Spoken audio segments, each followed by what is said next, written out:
So you find yourself a bike that's a little dirty, maybe a garage gym, it's been sitting around for a while, needs a little bit of cleaning. You're like, what should I use? You see all these videos of pro chemicals and sprays and all this. Well, I'm going to take you down my actual process of cleaning and making things right the first time so you don't have to have issues later on down the road. It's a little bit of lift, but not too terrible, especially with something like a little mountain bike here. You can use a little TLC, and also disc brakes. How do we maintain those? Because they're pretty much on all the brand new bikes that are coming out today. So let's take a look of how we clean those and the best practices and what not to watch out for. Something like that. In any case, let's just dive into this gym and see what we find after this.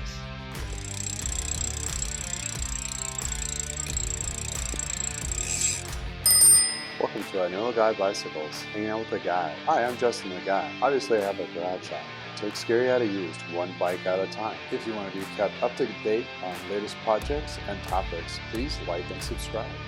Hey, welcome back to I Know a Guy Bicycles, hanging out with the guy. Hey, I'm Justin the Guy on this old, not so old bike. Hey, this is actually a newer bike, and if you picked up something like this in the last few years, more new with disc brakes, and you go for that ride, and you're kind of wondering, what kind of maintenance should I be doing? Well, let's just review a couple of those maintenance tips.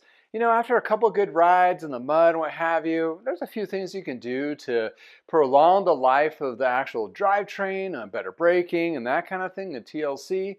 I mean, sometimes you get kicked with mud and you just spray it off with your hose, or heaven forbid you go to a car wash and power wash it, because that is not good. I'm going to tell you why. Why? Well, power wash is a high pressure water. Even to a point that they have higher pressure water cutters that will cut stone. Keep that in mind.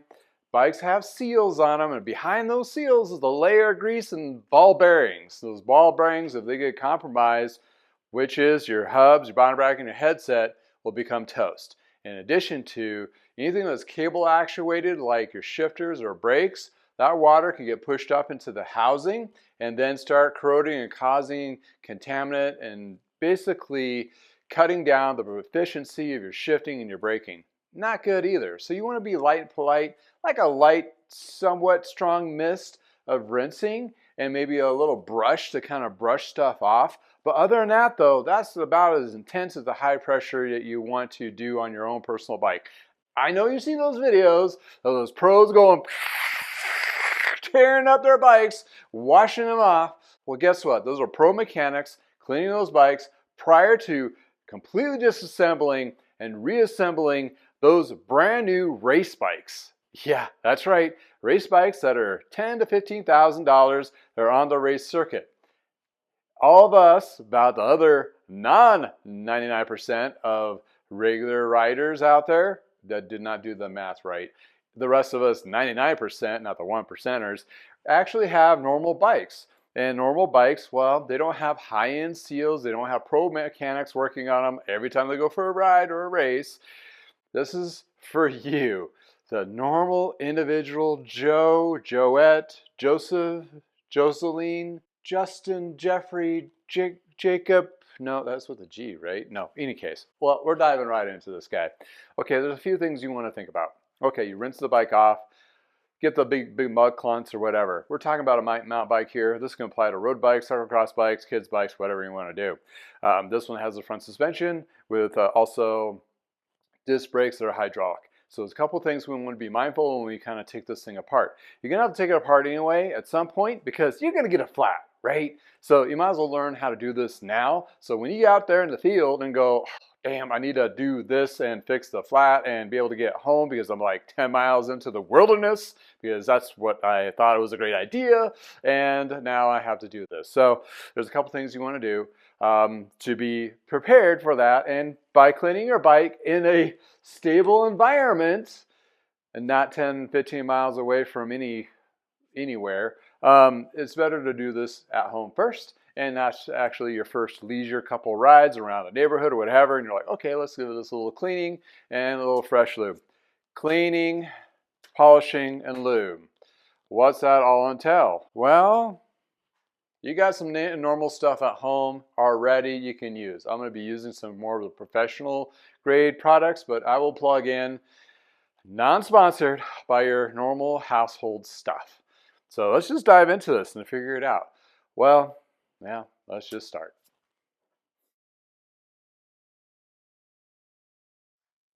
Okay, by starting, we got a few things going on here. So this bike is pretty much new, and it's kind of probably not a very strong example, although it does have dirt that we want to clean because I'm preparing this bike for sale and get ready for its dating debut on those bicycle dating sites.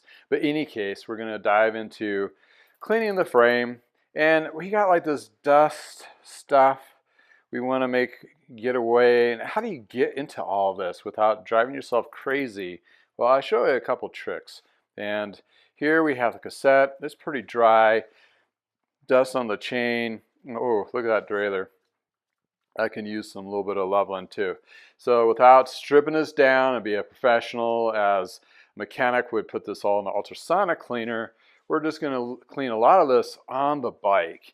But there's a few bits we're going to take off and not contaminate. Cross-contamination could be huge. When we're talking about rotors, we don't want stuff to get on this. Any kind of cleaners or whatever, because that is going to compromise your little brake pads, and those brake pads are going to make a whole hell of a lot of noise when you're riding. So we want to kind of protect this area as we're doing the cleaning of the shifter bits. Yes, I know you've seen those videos where they put this big shield here and spray the holy crap out of the drivetrain and wash it off. Well, what you don't see, when you pan out, those little air particles like to dive over to the other side and kind of F up your brakes.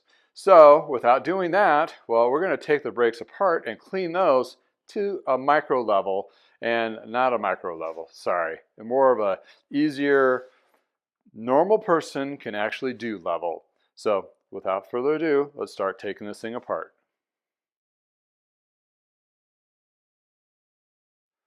So I mean taking it apart, not like totally disassembling. We're going to just basically take the wheels off and the brake pads out. That's pretty simple, right? So we're going to knock this down to the small cog so it's out of the way. That enables this derailleur to not get hung up while we do the quick release on the back side here. Somebody had some grill arms. Okay, so the quick release pops over, the wheel drops out, and you can see your little brake pads are being exposed here. So we're going to double check this and clean it, and I'm going to inspect the hub too. It's a little grindy. But in any case, we're going to just do the cleaning and polishing of this portion. Okay, I like to put a little clean like cloth or paper towel. This is where I'm going to be staging all my brake bits. And basically this one has 4 brake bits. You got the pin that holds it together, you got the springy thing that holds the brake pads out, then you have the 2 brake pads. Keep in mind that some brake pads are right and left eccentric, so they need to go back. This particular style of pin is basically bent over instead of threaded through. Not my favorite style, but it does work. So you just take your needle nose and you try to grab that little booger without scarring up too much stuff. And the reason why I'm removing the brake pads is because I don't want them to be contaminated. And by doing that, you just move that pin down, sandwich it through the needle nose so it's straight, if I can get it. It's being a little booger. And this is why I don't like these. But there's brands that just thread through, and then you can just thread those through. So you just slide that bad boy out. So we set that off to the side, then these brake pads just slip out. Okay, once these brake pads are out, you can clean this area up quite a bit. And you don't have to worry about cross-contaminating, because the things you're worried about contaminating is these guys right here. So we're going to set these aside, and basically you can clean them off by using rubbing alcohol. Also to note, you do not want to hit your brake pad, the brake lever, to compress your cylinder at this state. So professionals will have a block they put in here. I'm just going to leave, just not hit the brake lever. In this case, I'm just going to clean this particular area by using a cleaning solution. Haha, no brainer. So for me in the shop, you can do this outside, I put a little bucket underneath to capture some of the liquid so I'm not making a slip hazard for myself. Okay, I'm using Grime Wave. This is a new product from Lithium. This is actually designed like the car engine block area where you open the hood and you clean that stuff off. This is what it's designed for. You can use Windex, you can use just a mild kind of water with a degreaser or that kind of thing. All you're really trying to do is knock down and get the dust off and the grime off these parts. Well, this is how this is designed. You basically just spray the area that is your concern. And the reason why I'm liking to spray these directly, which I usually don't do, is you got all these little nicks and corners that you're trying to get to clean. So once you get that in there, you can let it sit for a little bit. And this is what the beauty of this product is. It doesn't take a lot and it's not aggressive to any of the plastic parts, metal parts, or any of those. And you notice it's just a light mist kind of thing. So I'm just going to scrub the little areas that I'm going to have a hard time getting into, that kind of thing. And then, simply enough, just take water, straight water, and rinse. And this is not aggressive enough. It's not going to eat away from any seals of any of that nature and cause any problems. It's just going to give you a nice clean result. And after that, you let it air dry. But if you're in an area where there could be humidity and rust, you want to wipe it down. We're going to do a little wipe down here to aid the process. And the chain we're going to address in a little bit when we lube the chain and how to clean that off. But you just want to take your rag and clean those, wipe those jockey pulleys off, wipe off the surface, try to dry out any water that's still remaining. And that's basically the cleaning portion of the componentry. Get a little extra, little oomph. All right, now we're going to do this little bit here. Same thing, just kind of give it a good little spray. And then add the little brush technique to get in there. And the skinnier the brush, the better. I just have this big clunkier one, but it's a soft brush. You don't want anything too aggressive. And this is going to get in those little areas here and there that you want to try to, get clean kind of deal. And use a light and polite. And what's nice about the Grime Wave, where you can use Windex or something like that, same kind of concept, but you want to definitely, after you're done, get a good little rinse of misting water, and that's going to remove the chemical portion of this and just leave all the parts with just dry areas. And then we'll do a touch-up lube when we touch up the chain with lube itself with some drip lube. But this way we get all that dust and so forth out of the contaminant areas and so forth.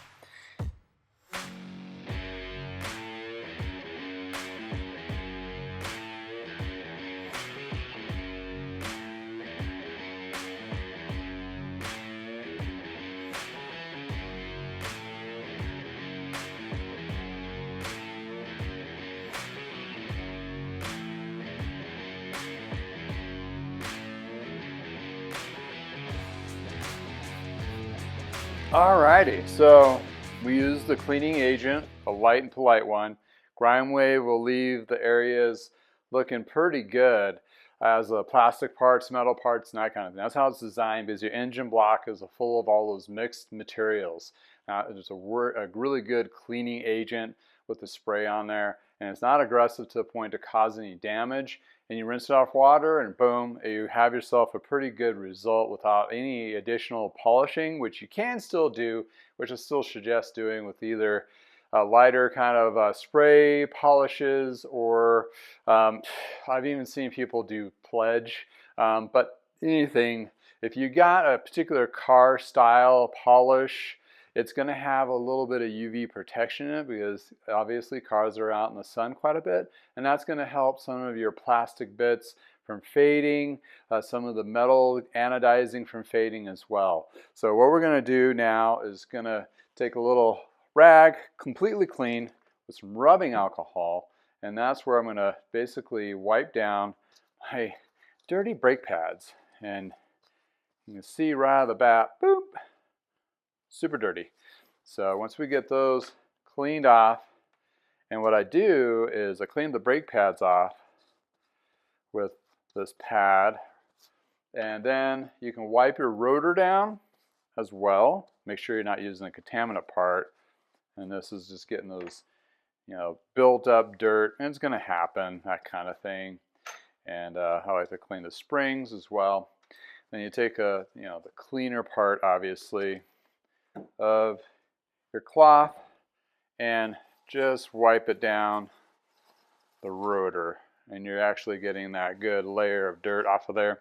And then it air dries pretty clean, and you're ready to reassemble once you're done wiping the rest of the frame down. What I'm going to use in this one is a product called Color Crush from Lithium to wipe the frame down.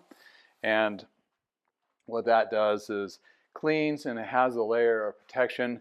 You're not getting crazy with ceramic. This is opportunity time too. If you want to ceramic coat your frame, you could. But for this case, we're just going to do a quick little Color Crush polish just to get the frame to more of a cleaner look and added protection. And this particular stuff is good that you can put on plastic parts. This is where I would wipe down the derailleur, crank arms, get in those areas, and hopefully you got most of that dirt and gunk out of the way, and you can do a little flossing, the flossing, and get it to look immaculate. Basically, with this particular one is a garage gym, never got really used. I'm just getting all the gunk off of it. Therefore, it's ready for the next rider that it's going to go to. And when you're looking at fork blades, there's all these products out there for stanchions to clean, that kind of thing. You can use those if you want. If you want to have a high-end product, you can.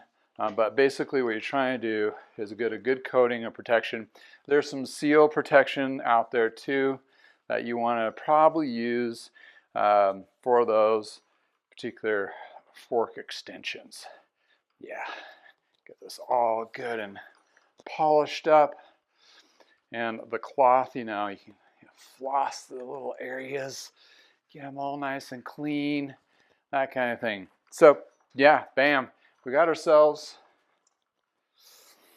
pretty stellar polished bike, right? By using the Color Crush, brings everything out. And from here, what I'm going to do is inspect the wheels and so forth. But this is going to be something that your mechanic's going to be doing. But also, when this is in a truing stand, that's where I'm able to clean this. Or you can put this in a tank. I have a shop sink that I put these in to rinse all the dust and dirt off. Then I kind of wipe everything down with also a cleaning agent or polishing agent like Color Crush. I also ceramic some of these too, but you just want to be mindful you don't want to contaminate that rotor, especially after you just cleaned it. But I'm going to rinse those off, get those ready to go, then we'll reassemble and show you how to lube a chain. So this is pretty much the cleaning process, and once the cleaning and polishing process is done, then we get into lubing. What? Lubing what? Well, I'll show you in a bit. All right, here we have it. I cleaned the wheels off my truing stand. Well, and this is in for, prepping to be sold. But for your needing to do at home, just rinse these off. I put a little Armor All on the actual tire sidewalls and a little bit of a flossing of the cloth with a Color Crush. And then, of course, I cleaned the rotors again with rubbing alcohol. So the wheels have turned out really nice. Got the brake pads, are all dry. Got the skewers out, which I'm going to be putting back in, which you don't need to do, but I wanted to lube these prior to reinstall. And the frame, whoo, look at that, all clean. As remember, those parts were all dusty and dirty. Yep, those are all nice and clean after it's dried after using that grime wave. And there's the calipers too. And looking at the fork and the extensions by just wiping them off and using the brush with the grime wave, it turned out to be really nice. So let's get this bad boy back together and ready for the trail. Okay, I'm sandwiching my brake pads back together. That little spring fits in the middle there. And then I grab my pin and we're gonna go put this back through. And really the only tool that you need is some decent needle nose pliers to take these out and reinstall them. So be mindful, I did not compress the brake levers at all while cleaning. So you want to be careful with that because that presses the pins out. And if that happens, you'll have to preset these back out. And there's a plethora of videos out there to show how those are done. So we're trying to get these to, oop, I'm at a wrong angle. There we go. It's cutting it too tight. And you get this slide in, you make sure those pins on the outside are not buffed out or anything. They're actually still in place, and you see your pads there. And once you have it in place here, then you take your needle nose and basically bend that pin out again. Oop, if I can get a good grip on it, to hold it in place. So they're ready to go. Then we apply, put the wheel back into place. So with the skewers, what I like to do for the light lubing on these, this is a trick that I learned because, you know, sometimes these bikes are in different areas of the states where there might be a lot more humidity. And this is always just a common practice that I learned from the 90s, 80s and 90s to now, as we pre-grease these. Reason being is they don't rust inside there, and that prevents water from seeping in there too. And it'll drop a lube on the quick release lever to make it a little bit easier, and it doesn't cause any too much damage with the grit and so forth in there when it's all lubed up. Let's throw this back on. Okay, since the derailleur's all the way out, I know I just need to put it on the small cog. That's why we put it out there. So it just rolls right onto that small cog so you're not fighting the derailleur as you're putting this on. Now this is the tricky bit. You have to line that disc brake between the brake pads, slide it up. It's a little bit easier on the ground, so I'm using my daddy's big belly, as my daughter calls it, to hold it in place. So I should make a t-shirt, Dad's big belly. Yeah, not a beer belly. I don't drink beer. So it's mainly from ice cream. And who doesn't like ice cream? In any case, you want to get that tight and secure.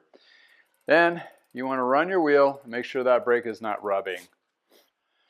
All right, so the front wheel, you basically do the same thing. Put the pads in there, make sure it's not pre-compressed. Put the quick release in, put the wheel in, make sure it's lined up and not rubbing against the brake pads.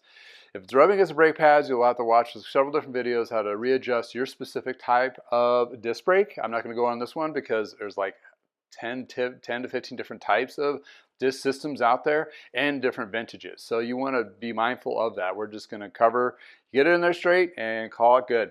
Okay, now, so everything is pretty clean. The chain though, we really haven't addressed yet.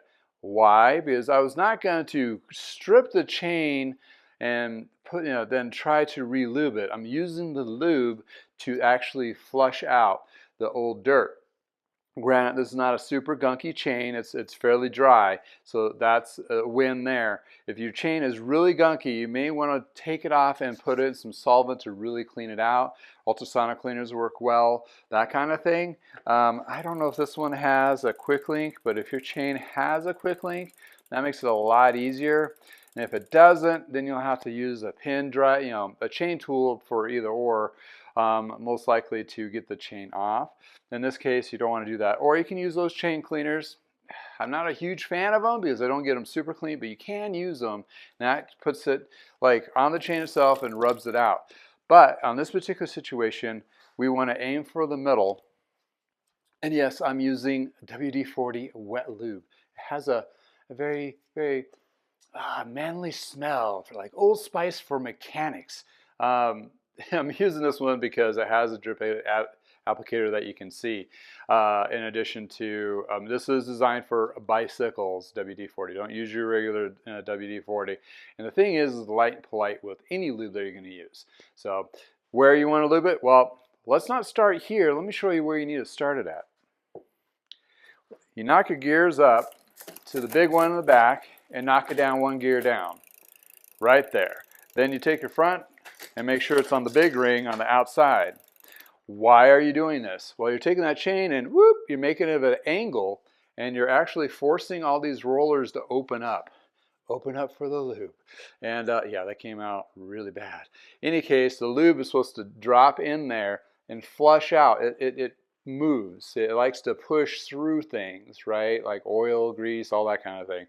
The drip lubes are the same thing. It's going to push in. And the reason why you're aiming for the middle roller is pushing in from the inside out. And once you're done, then you wipe the excess on the outside and get the old contaminants out. Basically, you're flushing your chain, kind of like flushing your drivetrain, ish, somewhere like that. In any case, let me show you how it's done. So you aim for the middle roller, and you have a quick link. This one does not. If you have a quick link, you find the quick link, and you put a drop of lube on each roller. Or if you're going to do the lazy person way, you can do a steady stream. Yes, I did just say steady stream. And have that steady stream and rotate your chain back 3 times. 3 times covers the chain once. That's all you need. Oh, there's the quick link. So yes, you can just start from the quick link and just keep going until you see the quick link again. So now what you've done is push that lube. Oh, that smells good. Push that lube out direction, and that's going to push it through. Before you do that, to wipe off the excess, you want to go through each one of your gears. What this is doing is putting a light layer of grease or chain lube on all those cogs. As you can probably see, they're starting to darken up a little bit. And don't forget to do the front chain rings. And I put it back to like the middle, like here. And also you pedal backwards quite a bit.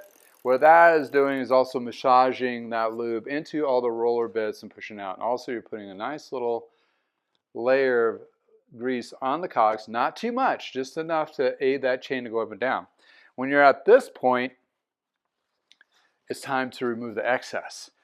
Just grab the chain underneath here and just pedal backwards, wiping the outside of the chain. I like to put a little bend in it to kind of get the extra excess. That's the gunk you're trying to get off. So the lube that I put on there is not black, obviously. It's a lighter color, and this is just pushing out all that old stuff. And do as much as you can. And a lot of lubes out there, some of the dry ones, you want to let it sit for a couple hours. This is not a dry lube, so it just stays wet the whole time. The dry lubes need that time for the water to evaporate to kind of leave that film on there. So it'll still splatter around. And also when you do the shifting and all that at this point, you might get a little spray, but you want to kind of wipe that down, make sure you get those little dots. But other than that, your chain is pretty good to go. You can put a drop of lube on all the pivot points. I usually don't use a chain lube. I use Tri-Flow Superior Lube for all the pivots. It's a little bit formulated for something different, especially since you rinsed it off. You just put a little drop, maybe on the jockey pulleys, make those happy and lubed up again. This just aids the drivetrain pivots of your derailleurs and all that. And this is also really good for cables, so you get that on there too. That kind of thing. Oh, that's not exposed.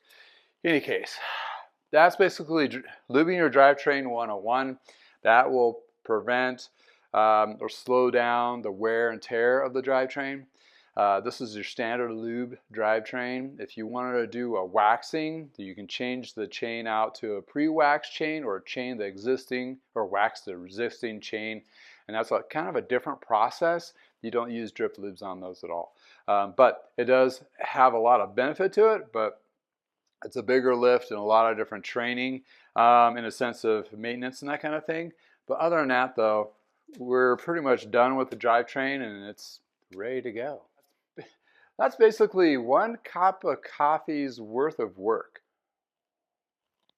Say that 10 times fast. Any case, we're at a situation now or point where the brakes are pretty much ready to go, clean, didn't get contaminated. The drivetrain has been clean and refreshed with lube. Other bits of the frame have been polished. The rims have been cleaned and inspected. It's it's one of those things when you're taking things apart like this in a controlled environment. If you come across something weird and you're like, well, let me see if I can fix it myself, which I do implore a lot of people to try to do. And if you can't, then you can take it to your bike shop. Like, hey, I muffed up the hub. I need to get it readjusted, or this wheel needs to be trued. That kind of thing. That gives you an opportunity to give you a deep dive. Also, that gives you the tricks and the trade to be able to fix your bike possibly on the trail, which is a great skill to have because you'll get yourself out there, especially mountain biking, out in the woods somewhere, in kind of survivalist type situation when you need to fix something. So good to know before you go for that ride, your ABCs. You want to double check your air, make sure it's correctly at the PSI rating that's measured out on the actual tire itself. Higher pressure for faster rolling, lower pressure for more comfort. Second is your brakes. Make sure they are engaging and working correctly, especially with disc brakes. If they die out because of leakage or whatever the case may be, like the pistons are bad or brake pads are rubbing wrong, those need to be addressed before that ride. And also chain. Chain is just not the chain itself to lube it. You're actually running through the gears to make sure it's shifting correctly and so forth. And take it for a quick little spin in your parking lot or in front of your house, what have you, just to make sure everything is shifting and stopping correctly before you haul it all up and take it up to the mountains or go for that long ride, whichever direction you're going to go. Hopefully cycling is fun in your neck of the woods. So there you go, the basics of cleaning, polishing, and lubing your bike and getting it ready for the next ride. Especially if you got it really gunked up and muddy, this is where you want to get it to kind of look like. But before you go, check out the pictures in the sun and how this all is polished out and ready to go. But again, additional information is in the description below. Thank you for hanging out with me. You're the ones that are watching this that makes this channel happen and possible. And thanks again for tuning in. Until next time from the garage, and also if it's nice in your neck of the woods, let's go for a ride. Oh, shiny, new. Let's get dirty.